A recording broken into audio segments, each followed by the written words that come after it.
Welcome back to the Wealth Blueprint Brick by Brick from the Sapphire Group, featuring your hosts, Jessica and Marissa. Today, with all the talk of people wanting to leave Canada, things getting too expensive, we've brought on a special guest.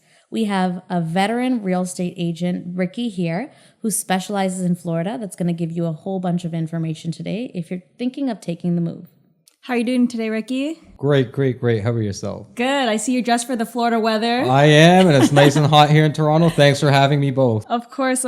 So a lot of Canadians already purchase properties out in Florida, but for those that aren't aware, what can Canadians expect when they buy property out in Florida? Well, Florida is definitely a different market, and there's a lot of differences between Ontario and the state of Florida.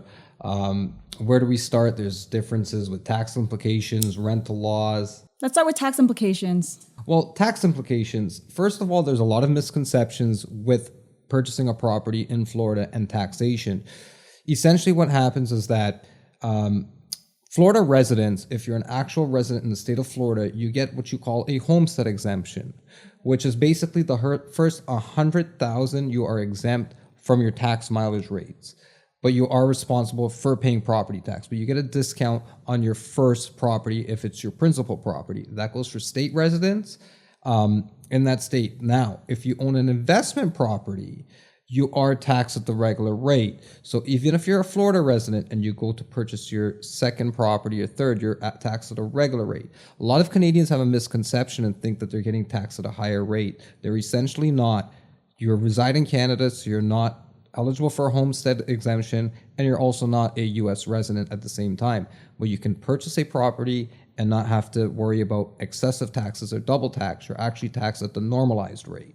Got it. So for anybody that lives in Florida, if they're investors, Canadians are treated the exact same way as residents in Florida, as long as they're buying an investment property. Exactly. There's a lot of misconception with that, but you're taxed at the same rate.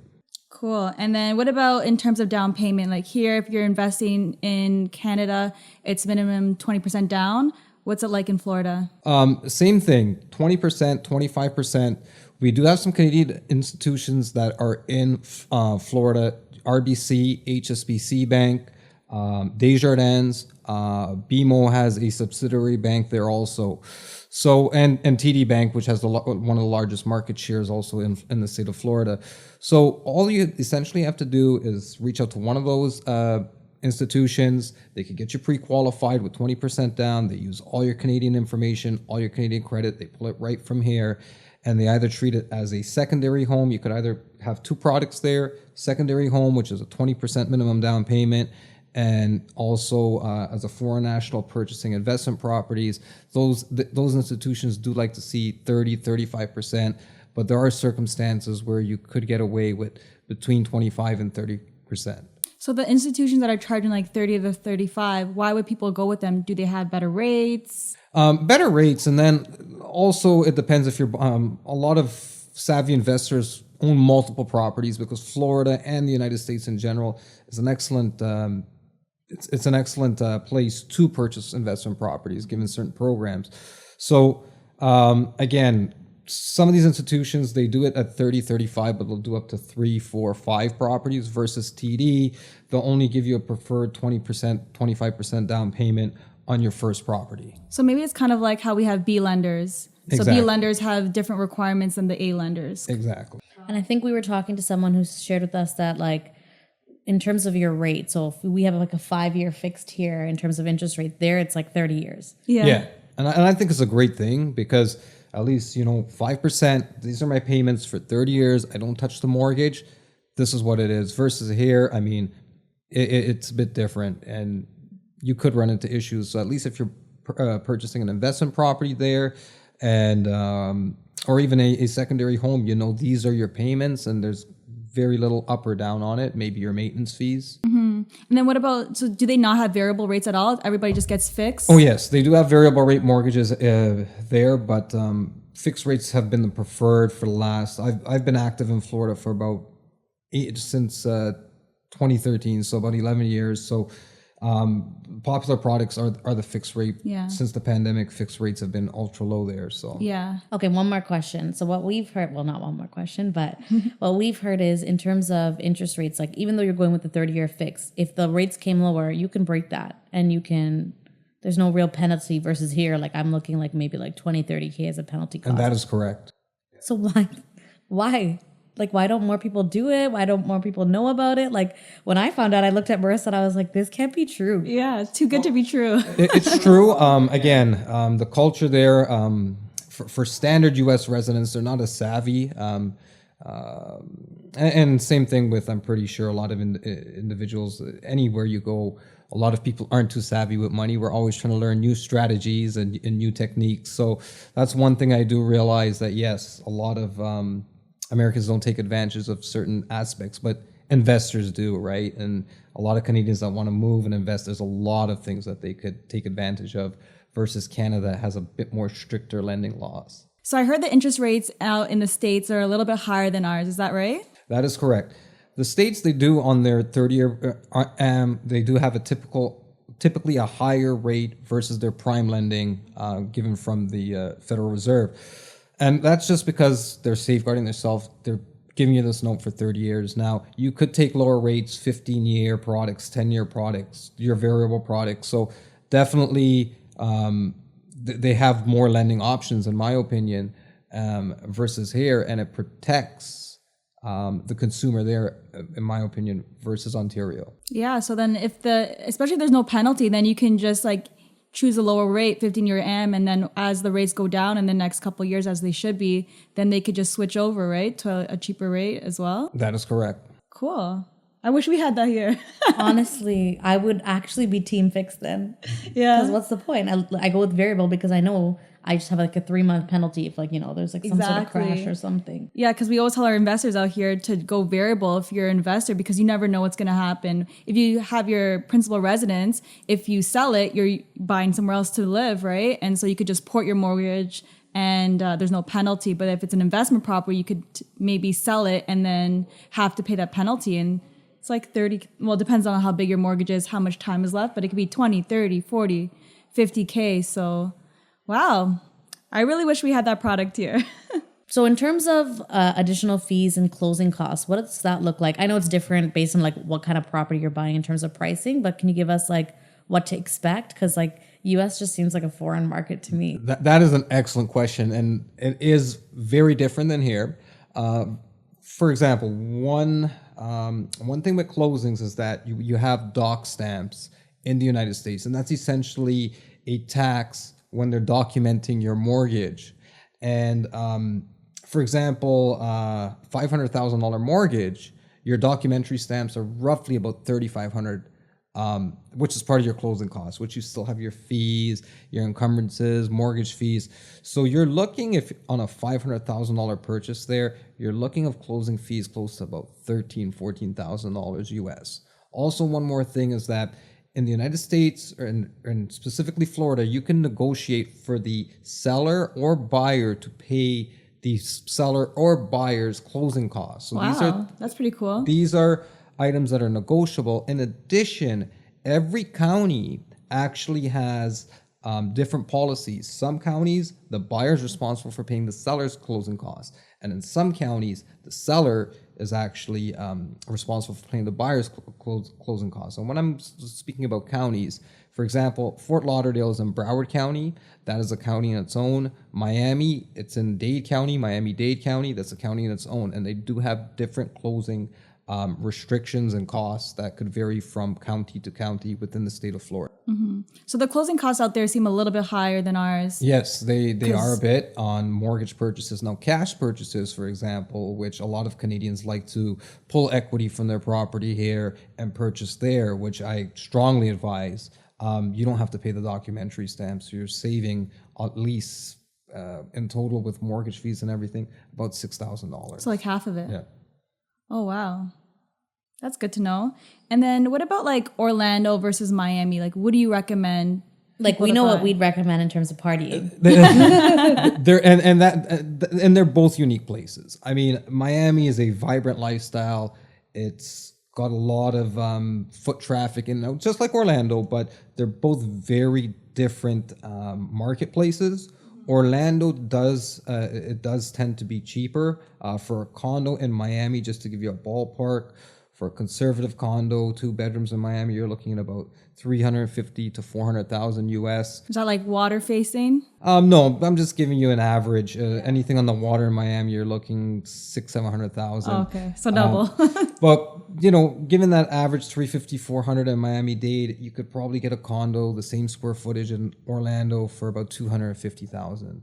Orlando's industries and tourism is based around Disney, while Miami is more of a manufacturing hub, it's a shipping hub, and obviously it's a tourist spot. A lot of movies are filmed, so they're both very unique in different areas. So it depends as an investor what you're essentially looking for. A lot of investors like to go to Orlando because they have a lot more flights into Orlando from Canada. It's easier to commute in a lot of ways. It's a bit quieter versus Miami. It is busier. The rentals you may be dealing with could be more of a longer term rental versus a short term turnover in Orlando. Got it. And so the prices in Orlando are a little bit cheaper, but in terms of rental income, is it about the same, or are you getting more rent out in Miami? It depends on what you're looking at. Miami, I would say you would get more rent on the short term side or even long term. One thing I really do like about Florida and the United States is they have a term called Section 8 housing, which is essentially subsidized housing. But essentially, instead of them building housing, like the government saying, we're building housing and we're going to give people, they give a voucher and say, go find the housing. Oh, nice. So as an investor now, buying a duplex or triplex is very advantageous, right? You could get the money directly from the federal government or the city or the county through Section 8. So your rent is essentially guaranteed once you're upkeeping proper living standards for your tenant. That's very interesting. So would you choose Orlando or Miami right now? Ooh, that's a tough one. I would say right now, I'm still a huge fan of South Florida. So I would definitely say the warmer areas, Miami, or even the Gulf Coast, Sarasota, Naples. They're very nice beaches. Orlando has its ups and downs. But again, I have a few clients right now. They're looking at purchasing at Orlando. They're traditional visitors to Disney every year. And they're saying, why not get a place? We use it while we're here, and we Airbnb it while we're not. So again, it's all based on the consumer's needs or the investor's needs. Right. And are people actually able to cash flow out there? Like, assuming they're doing like the minimum 20 or 25% down, are people cash flowing out there? Oh yeah, it's much better cash flow than here. Even with the rates so high? Yes. Wow. I've got some clients that are easily making 8% net. Some of the gross cash flow is like 15 to 18%. That's long-term rentals or short-term rentals? Long term. Wow. Yeah. Short term, some investors are getting anywhere upwards of 18 to 25%. So I just keep hearing upsides of buying in Florida. Like, what are the negatives? I guess the closing cost is one thing, but if you're buying cash, you're pulling the equity, then there's really no negatives, is there? There are some negatives. To just touch on a few, as you mentioned, the closing costs. You're not actively there. You'll have to rely on a management company there. Okay, true. A lot of times that if there is an emergency and you're not an actual landlord that's physically there, could get there within hours, you're trusting a management company that essentially they're going to have to call Roto-Rooter, get the problem solved. So as much as some of the cap rates can be high, like I was quoting some gross cap rates of 18%, that net can quickly go down that month to maybe a 3 or 4 or 5%. Also insurance. Insurance is a big issue in Florida with the inclement weather, with it being The a hurricane hurricanes. state. Yeah. So a lot of homes you're not even able to obtain insurance on. A lot of Canadians may purchase and just have no home insurance. They purchase cash and they just don't insure the home. A lot of investors, that is a typical culture there. If you own it cash, sometimes it's not worth it to have insurance on it. Isn't home insurance mandatory here? For here, you have to submit the binder and get approval. To get a your mortgage. lawyer has to get your binder. You have to do it before closing. Now that's if you're getting a mortgage. Now with investors, a lot of them like to purchase cash just for that reason, because you've got some policies running $8,000, $9,000, $10,000 a year. Oh wow! So you're definitely getting a lot of expenses. And your home is about $2,500 a year. So you talked about property management. What does that look like in terms of a cost monthly? Because it really depends, especially if you don't know anyone there, right? typically a good firm will be between 8 and 10%. You could get management from as low as 5%. But again, with management, you want to look at how many employees they have, what kind of apps they use. It's very app based now. You want a management firm that you're able to have your tenants go to a 7-Eleven, for example, there and actually pay their rent, because a lot of the tenants you are dealing with, they may not have a bank account. That is very common in the United States. But they will go to a 7-Eleven and pay their phone bill there and pay this. And they could actually pay their rent at a 7-Eleven. Yeah, you're looking at me like, wow, surprise. Why don't they 7-Eleven. why don't they have bank accounts? Like they don't trust the government? Like, is that what it is? That too. And, a lot of people may be down and out in the United States. I mean, you open up you could get blacklisted from a bank, right? And these are people that could potentially, be decent tenants. Right, they were just out on their luck. Maybe they're getting some Section 8 voucher of it, and they have a portion to pay, and they'll pay it right at a 7-Eleven. Oh wow! And what about like being an investor out there? Like right now in Ontario, being a landlord is very challenging. The laws are very much in favor of tenants, so it's very important that you get the right tenants here. Is there anything different out there? Are landlords more protected? It's a landlord favored state, so you don't pay your rent 3-day notice. Oh, wow. Served in 3 days. You don't pay, you go to the courts and you file. And how long does that take? Is it like a 1-year backlog? No, you could have a tenant out within a month. Okay. If they contest it and when they contest, the judge will say, okay, you're contesting, bring the money to the court registry. Oh, wow. And if you don't do that, he doesn't hear the case. So I'm hearing landlord friendly. I'm hearing good weather. I'm hearing positive cash flow. I think I know where our new venture is going to be, Jess. Ricky, we're coming with you to Florida. You guys are welcome anytime. So I know you mentioned apps, and there's one thing I wanted to get into. Are you talking like apps like Airbnb, VRBO? Is that the type of apps you're talking, or is there like actual different apps that? No, like on our management side of the company, we use an app called Appfolio. So the landlord could look and see what's happening to his property real time. Maybe not video, but they could see financials, if the tenant is paid, if the lease is up for renewal. A lot of management companies would do quarterly inspections or semi-annual inspections. So these are all available on your app, right? So it simplifies it as a landlord. So you definitely want that versus just having to go on your email looking at photos or just generic spreadsheets. These management apps are there and it's nice and organized. You can pull up your report, send it to your accountant at the year end. So it's just fantastic. It makes life for a property manager and our clients very simple. And these property managers, do they do like guaranteed rent? Because like that's really what would push me. I'm not so risky. I need like some stability. But I'm thinking that's like 8 to 10% a month. Some do, but then it could work against you too. It eats away at your profits, right? You have to pay a premium for that, I'm guessing. Yeah. So some management companies do. Traditionally, I don't. I just like to, this is the rent rate, this is your risk, and this is what it is. Once you start getting into, we'll manage it, here's your rent, it could it could be a great venture for the investor, but it could also be a bit negative when they come to realize, wow, I could have pocketed XYZ more money and versus the guaranteed rent option. So. Nice. Yeah, I think the rental guarantee is a really great option in Ontario because if your tenant's not paying, you could be having to foot that bill for like a year, sometimes longer. But if you can get a tenant out within 30 days if they're not paying their rent, I mean, you don't need that much of a guarantee, I would think. Yeah, I was thinking more like short-term rentals because I went to Florida in February to Disney, and like the houses are all set up. They have like kids' rooms and like characters. I mean, they're very nice.